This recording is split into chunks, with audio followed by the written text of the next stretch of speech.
रायपुर गांव में निशांत नाम का एक व्यक्ति रहा करता था। निशांत की शादी को हुए अभी कुछ ही वक्त हुआ था। घर में निशांत का छोटा भाई प्रदीप, निशांत की माँ सावित्री और निशांत के पिता भगवान दास भी थे। एक दिन सुबह सुबह सावित्री अपनी बहू के कमरे में जाकर, अरे ओ जयपुर की महारानी, कब तक ऐसे घोड़े बेच के सोती रहोगी? उठो जल्दी, घर के सारे काम तुम्हारी माँ करेगी क्या? अरे माँ जी, बस मैं उठने ही वाली थी। बहू, ये सब यहाँ ससुराल में नहीं चलने वाला। सूरज निकलने से पहले उठने की आदत बना लो, वरना सावित्री नाम है मेरा। जी माँ जी, मैं समझ गई। कल से आपको शिकायत का मौका नहीं मिलेगा। मैं इनको भी जगा देती हूँ, इन्हें काम पर जाना है। अरे अरे, सोने दे मेरे लाल को। अभी उठा के क्या करेगी? आराम से दोपहर तक सोने की आदत है मेरे नीशू को। उर्मिला हैरानी से सावित्री की तरफ देखती है और फिर वहाँ से चली जाती है। उसके बाद उर्मिला घर के सारे काम करती है।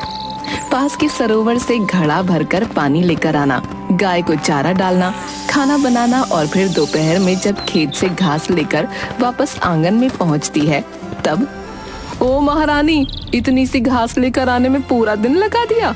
जल्दी जल्दी काम निपटाया कर। नहीं माँ जी, मैं अभी तो गई थी खेत में। ज्यादा चपड़ चपड़ जुबान मत चला। घास काट कर गाय को डाल। उसके बाद कपड़ों का ढेर लगा है, वो क्या तेरी माँ धोएगी? माँ जी, आप मुझे जो मन में आए बोल लीजिए। मेरी माँ को क्यों बीच में लाती हैं?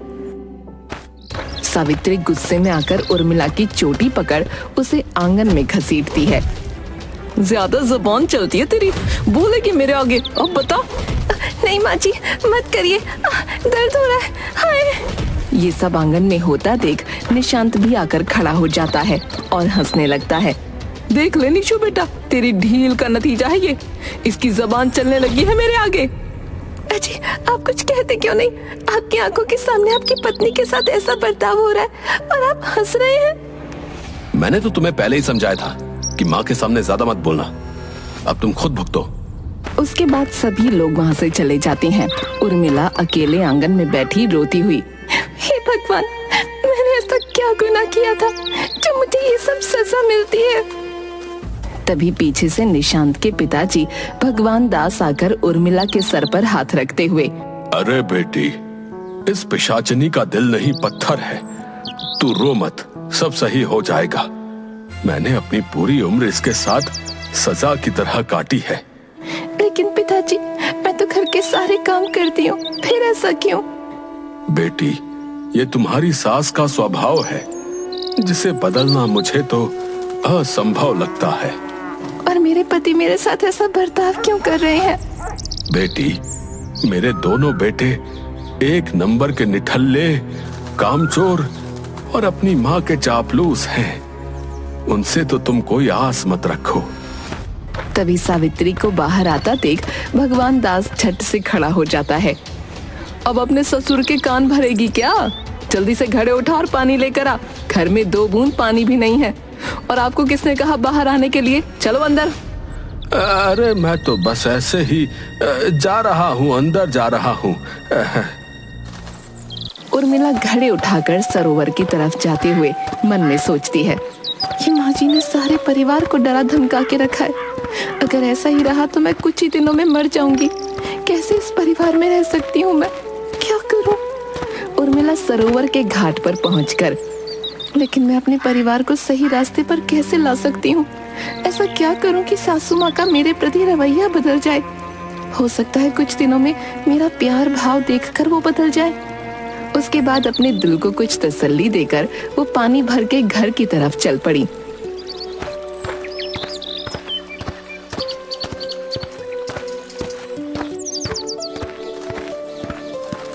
घर के आंगन पर पहुंचते ही ठोकर लगने की वजह से उर्मिला गिर पड़ी और घड़ा टूटने के साथ उसे भी चोट आ गई।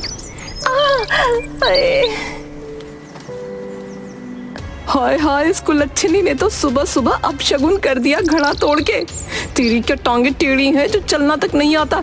नेशु, अरे ओ नेशु, देख अपनी इस फूलझड़ी को, सुबह सुबह क्या नुकसान कर दिया। तभी निशांत बाहर आकर बोला, अरे माँ, इसको एक वक्त का खाना बंद करो। खाकर मोटी होती जा रही है, तभी चल नहीं पा रही। उर्मिला वहाँ से किसी तरह खड़ी होकर रोती हुई अंदर चली गई। वहीं भगवान दास उदास मन के साथ खड़े दिखता है। अगले दिन सुबह उर्मिला के पास सावित्री। अरे ओ, सुन, शादी के इतने दिन बीत गए, कहीं कोई खुशखबरी है या नहीं? नहीं माँ जी, अभी तो नहीं। मुझे लल्ला चाहिए, अपने कुल का दीपक, याद रखना, और वो भी जल्द से जल्द। जी माँ जी। सावित्री वहां से निकलते हुए, पता नहीं कब देगी मुझे पोता, कहीं बौंझ ना हो ये कलमुई। ये सब सुन उर्मिला बहुत उदास हो जाती है और घर के पीछे नीम के पेड़ की छांव में बैठी सोच में डूबी रहती है। तभी उसके पास उनका पालतू कुत्ता रॉकी आकर बैठ जाता है। इंसान तो इंसान का दर्द नहीं समझते रॉकी, लेकिन तू बेजुबान होकर भी मुझे समझता है। अब तू ही बता मैं क्या करूं, कहाँ जाऊं, कैसे जीऊं। रॉकी भी मानो उर्मिला की सारी बातें ध्यान से सुन रहा था। अगले दिन सुबह आंगन में चूल्हे पर रोटी बनाते हुए उर्मिला, सुनिए, आज मेरी तबीयत कुछ सही नहीं लग रही, आप मुझे डॉक्टर से चेक करवा लीजिए। देखो, बहाने बनाने की जरूरत नहीं है, समझी? अभी चौपाल पर मेरे दोस्त मेरा इंतजार कर रहे होंगे। हटो आगे से, काम पर ध्यान दो, सही हो जाएगा सब। ऐसा बोलकर निशांत वहां से निकल गया और चौपाल पर अपने आवारा दोस्तों के साथ ताश पत्ते खेलने लगा। तभी खाना बनाकर उर्मिला अभी उठी ही थी कि सामने से सावित्री कपड़ों का ढेर उठाकर उर्मिला के हाथ में थमा देती है। चली कहाँ महारानी, अभी ये कपड़े धोने हैं। जी माँ जी, अभी धो देती हूँ। उर्मिला जैसे ही कपड़े धोने लगती है उसे चक्कर आ जाते हैं, वो वहीं गिर जाती है। उसे आंगन में नल के पास कोई नहीं देखता। कुछ देर बाद रॉकी उर्मिला को देख भौंकने लगता है। तब भगवान दास आकर उर्मिला को अंदर ले जाता है। थोड़ी देर बाद गांव की दाई अम्मा उर्मिला की नब्ज देखने के बाद बोलती है, अरे ओ सावित्री, मुंह मीठा करवा दे सबका, तेरे घर नन्ना मेहमान आने वाला है। हाँ। अरे क्या कहा दाई अम्मा, सच में? क्या उर्मिला पेट से है? अरे वाह भाई वाह। अरे खड़े खड़े क्या ताक रहे हो, जाओ बल्लू हलवाई से बूंदी के 2 किलो लड्डू लेकर आ जाओ जल्दी। अरे हाँ भाग्यवान, अभी गया। मुश्किल से घर में खुशी का दिन आया है। दाई अम्मा, लेकिन नन्हे मेहमान का मतलब जुड़वा औलाद है क्या निशु की? हाँ सावित्री, मेरा 50 साल का तजुर्बा गलत नहीं हो सकता। हाँ चलक चलती हूँ, भगवान दास लड्डू लेकर आए तो माता रानी को चढ़ाने के बाद मुंह मीठा करवा देना। हाँ। कुछ दिनों बाद उर्मिला को जुड़वा बच्चे हुए, जिसमें बड़ी लड़की और छोटा लड़का था। सब तरफ खुशियाँ थीं, लेकिन सावित्री लड़की को देख बिल्कुल खुश नहीं थी। एक दिन सावित्री निशांत के साथ अकेले में, देख निशु, हमारा वंश आगे बढ़ाने वाला तो हमें मिल गया, लेकिन इस करम जली ने अपने जैसी एक और जन दी है। इन दोनों का कुछ करना होगा। अरे माँ, आपने तो मेरे मुंह की बात छीन ली। आप जैसा कहोगी वैसा ही करेंगे। इस तरह विचार विमर्श कर सावित्री और निशांत उर्मिला और उसकी बच्ची को मारने की योजना बना लेते हैं। अगले दिन सुबह, अरे उर्मिला, अरे कहाँ हो? अरे जल्दी से तैयार हो जाओ भाई, हमें टीकरी वाले मंदिर में माथा टेकने जाना है। क्या सच में? और क्या, जल्दी बाहर आओ, मैं और प्रदीप तुम्हारा इंतजार कर रहे हैं। हाँ बस अभी आई। हे भगवान, तेरा लाख लाख शुक्र है, मेरा परिवार खुशहाल हो गया। थोड़ी देर में उर्मिला दोनों बच्चों को लेकर आंगन में आ जाती है। अरे चीकू को अभी माँ के पास छोड़ दो, चेरी को लेकर चलते हैं, क्योंकि तुम दोनों को कैसे संभालोगी, है कि नहीं? लेकिन हमें दोनों बच्चों के साथ मंदिर जाना चाहिए। अरे तुम फिक्र मत करो, माँ और बाबूजी भी हमारे पीछे पीछे आएंगे। थोड़ी देर बाद चीकू को माँ ले आएगी। उर्मिला ठहरी भोली भाली वो निशांत की बातों में आ गई और निशांत प्रदीप, उर्मिला और चेरी को लेकर पहाड़ी वाले मंदिर की तरफ चल पड़े। उन सब के पीछे पीछे रॉकी भी उनके साथ चलता रहा। कुछ देर चलने के बाद एक पहाड़ी के छोर पर पहुंचकर, अरे उर्मिला, यहाँ पर काफी ठंडी हवा चल रही है, नहीं? क्यों ना यहाँ कुछ देर आराम कर लें? जी सही कहा आपने, चलते हुए काफी देर हो गई, यही सही है। जहाँ निशांत उर्मिला रुके थे उसके ठीक नीचे बहुत गहरी खाई थी। उर्मिला देखो सामने का क्या नजारा है। उर्मिला जैसे ही उस तरफ देखने लगी, पीछे से प्रदीप ने उर्मिला और उसके हाथ में ली हुई बच्ची को धक्का दे दिया और उर्मिला पलक झपकते ही खाई में लापता हो गई। हो गया काम, अब जल्दी से घर की तरफ चलो प्रदीप। किसी को कोई खबर नहीं होनी चाहिए, बस हमें ये बताना है कि पैर खिसकने से उर्मिला और चेरी खाई में जा गिरे। ये सब कुछ रॉकी ने देख लिया और सूंघता हुआ झट से खाई में उतर गया। उसने देखा घने पेड़ की एक नीची सी टहनी पर चेरी कपड़े में लिपटी लटक रही है और कुछ दूरी पर उर्मिला की लाश खून से लथपथ पड़ी है।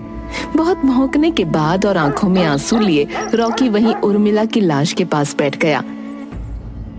तभी उर्मिला की लाश से उसकी आत्मा निकलकर खड़ी होती है और रोते हुए रॉकी रॉकी। उर्मिला की आत्मा अपने बच्चे को उठाने की कोशिश करती है, लेकिन वो उठा नहीं पाती और जोर जोर से रोने लगती है। एक माँ को उसके दूध मुँहे बच्चे से अलग करने का पाप किया है इन पापियों ने। अब इनका भी जीना मुश्किल कर दूंगी मैं, नहीं छोड़ूंगी इन्हें। रॉकी मेरे बच्चे, अब तू अपनी इस चेरी को इसके भाई तक पहुंचा के इसके दादा के हवाले कर। रॉकी अपने मुंह से कपड़े में लिपटी चेरी को उठाकर घर ले जाता है। अरे ये कुत्ता किसे उठा लाया? अरे सावित्री, देखो हमारी चेरी जिंदा है। हे भगवान, तेरा लाख लाख शुक्र है। अरे मेरी चेरी, मेरी बच्ची कहाँ थी तुम? फिर बच गई तू, लेकिन कब तक? कुछ देर बाद आंगन में सब लोग इकट्ठा होकर उर्मिला की लाश को उठाकर गांव वाले आंगन में रखते हैं। उसके बाद सावित्री और उसका बेटा झूठ मूठ रोना रोकर उसका अंतिम संस्कार करते हैं। रात के समय चेरी और चीकू पलंग पर लेटे हैं। तभी चेरी जोर जोर से रोना शुरू करती है। क्यों फाड़ रही है अपना मुंह? कुछ देर पहले तो दूध पिलाया था, दोबारा मरने लगी अब। और वहाँ से चीकू को उठाकर ले जाती है। चेरी वहीं रोती रहती है। अचानक से हवा चलने लगती है और उर्मिला की आत्मा कमरे में आकर, ओ मेरा बच्चा क्यों रो रहा है? अच्छा मैं तुझे दूध पिलाती हूँ। उर्मिला दोबारा कोशिश करती है चेरी को गोद में लेने की, लेकिन ले नहीं पाती। चेरी जोर से रोने लगती है। तभी कमरे में निशांत शराब पीकर आता है। टैं लगा रखी है, चुप कर, दिमाग खराब कर रखा है, एक झापड़ दूंगा तुझे। और तभी निशांत बड़बड़ाता हुआ वहाँ से चला जाता है और रॉकी मुंह में दूध की बोतल लेकर आता है और चेरी के मुंह में लगा देता है। चेरी चुप हो जाती है और दूध पीने लगती है। मैं तेरा एहसान कैसे चुका पाऊंगी रॉकी? रॉकी आंखों में आंसू लिए वहीं चेरी के पलंग के पास बैठ जाता है। तभी दूसरी तरफ सावित्री अपने लिए और निशांत के लिए गर्मा गर्म आलू की सब्जी और पूड़ी बना रही होती है। कुछ देर में रसोई घर के बाहर आते ही उर्मिला सब्जी में बहुत सारी मिर्च मिला देती है। गुड़िया, अब मजा चख तीखेपन का, और अब आगे आगे देख मैं तुम लोगों का क्या हाल करती हूँ।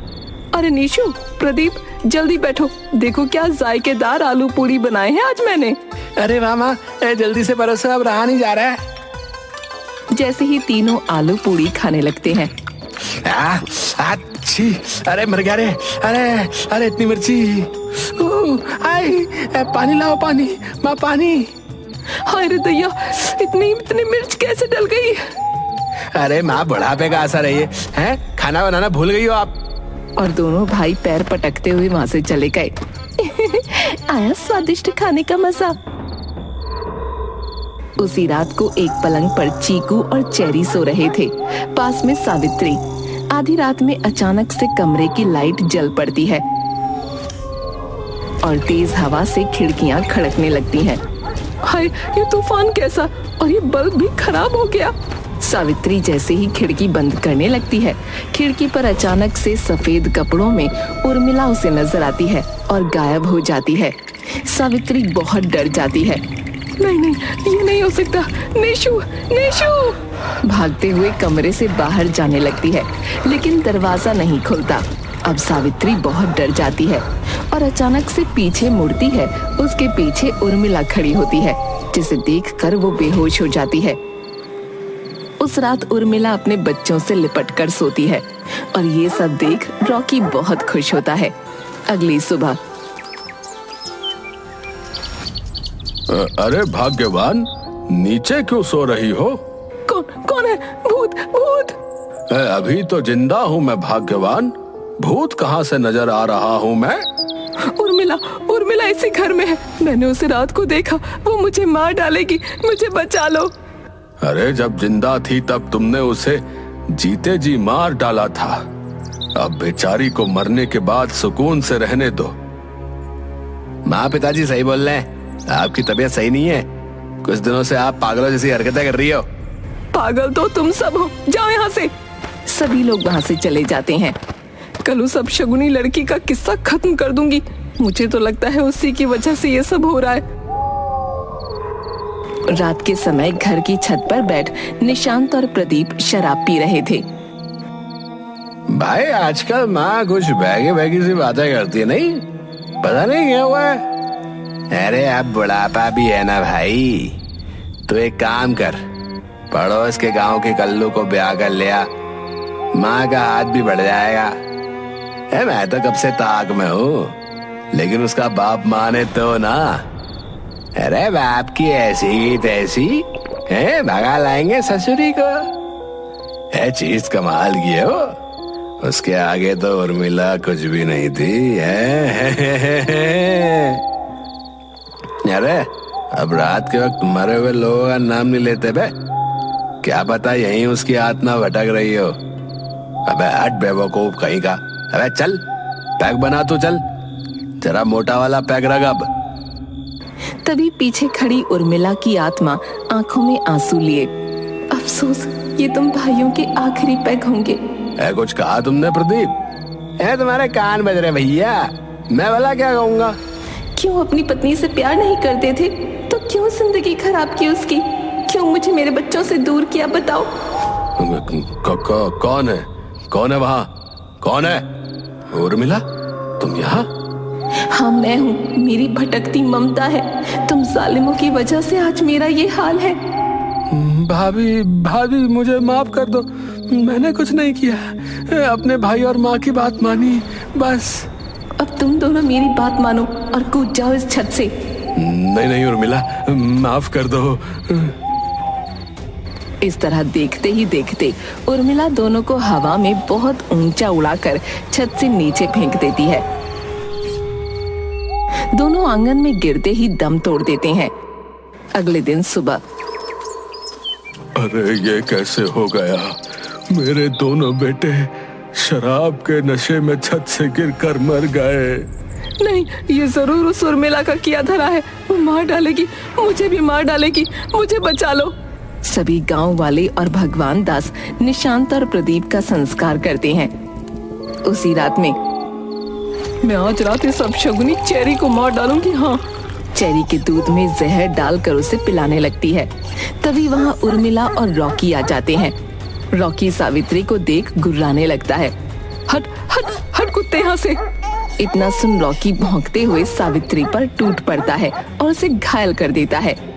तभी उसके सामने उर्मिला की आत्मा आ जाती है और जबरदस्ती जहर वाला दूध सावित्री के मुंह में घुसा देती है।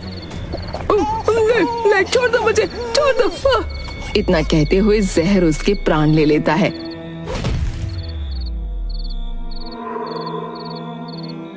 तभी वहाँ भगवान दास आ जाता है। बेटी, मैं जानता हूँ तुम अपना बदला लेने आई थी, वो तुमने ले लिया है। तुम्हारा गुनहगार तो मैं भी हूँ, मुझे माफ कर दो। उर्मिला की आत्मा सामने आकर, नहीं बापूजी, जिसने जो कर्म किया था उसकी सजा उसे मिल गई है। अब मेरे दोनों बच्चे आपकी और रॉकी की देखरेख में पलेंगे, मुझे संतुष्टि है। अब मैं अपनी आगे की यात्रा पर बिना किसी मोह के जा सकती हूँ। तुम बेफिक्र रहो बेटी, अब मेरा जीने का सहारा मेरे यही बच्चे हैं। इस तरह से एक माँ अपनी ममता का कर्तव्य पूरा करके ममता भरी नजरों से अपने बच्चों को निहारते हुए वहाँ से ओझल हो गई।